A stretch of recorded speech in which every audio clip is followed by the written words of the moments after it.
ज्यांना आपला पराभव समोर दिसतो, ज्यांच्या पायाखालची वाळू सरकते, त्यांना अशा सगळ्या गोष्टी करण्याची गरज लागते।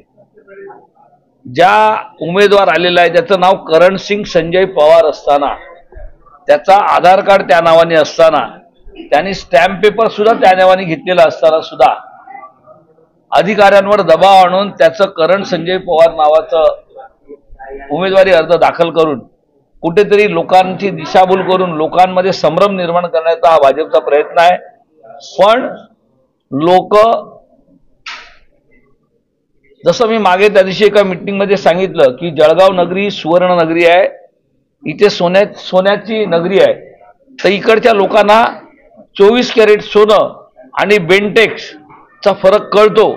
त्याप्रमाणे ओरिजिनल करण पवार हा जो सुवर्ण नगरीला 24 कॅरेट आहे आणि जो करण सिंग संजय पवार हा बेंटेक्स प्रकार आहे, लोकांच्या लवकर लक्षात येतो।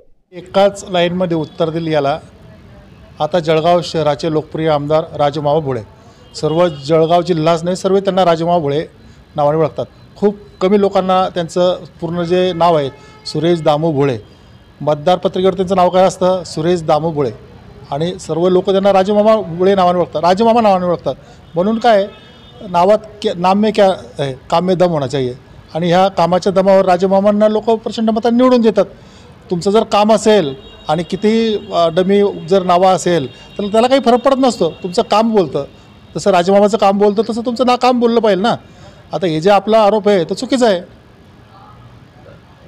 गेल्या अनेक निवडणुकांमध्ये तुम्ही बघत असाल, मुख्य पक्षाचा एखादा जो उमेदवार असतो त्या उमेदवाराच्या नावाचं साधर्म्य असणारा एखादा माणूस स्वतः ते उमेदवारी अर्ज दाखल करतो आणि त्यांची मतं मला मिळतील आणि माझं काहीतरी नाव होईल असं त्या एखाद्या अपक्ष उमेदवाराचं काम असतं। त्याचा आणि याचा काहीही संबंध नाही। निवडणूक आत्ताची जी आहे सन्माननीय मोदी साहेब यांच्या नावावर लढवली जात आहे। 400 पारचा जो नारा आहे तो पूर्ण होईलच, पण 5 लाखाचं लीड निश्चित होणार आहे। आमच्यासारखे मित्रपक्ष त्यांच्यासोबत आहे। महाराष्ट्र नवनिर्माण सेना आहे। महाराष्ट्र नवनिर्माण सेनेने 2014मध्ये 4 विधानसभा लढून 1,40,000 1,60,000 मतदान घेतलेलं होतं। त्याचं 3 पट मतदान आता आमचा महाराष्ट्र नवनिर्माण सेनेकडून सुद्धा 2 लाख मतं त्यांना मिळणार आहे। तर ते डमी उमेदवार असं म्हणणे म्हणजे पायाखालची वाळूच रकणे असा तो विषय असतो, असं काहीही नसतं। महाराष्ट्र नवनिर्माण सेना, भारतीय जनता पार्टी आणि महायुती ही एकत्र आहे आणि स्मिताताई निश्चितच मोठ्या फरकाने विजयी होत आहेत हे चित्र दिसतंय, म्हणून असे आरोप केले जातात।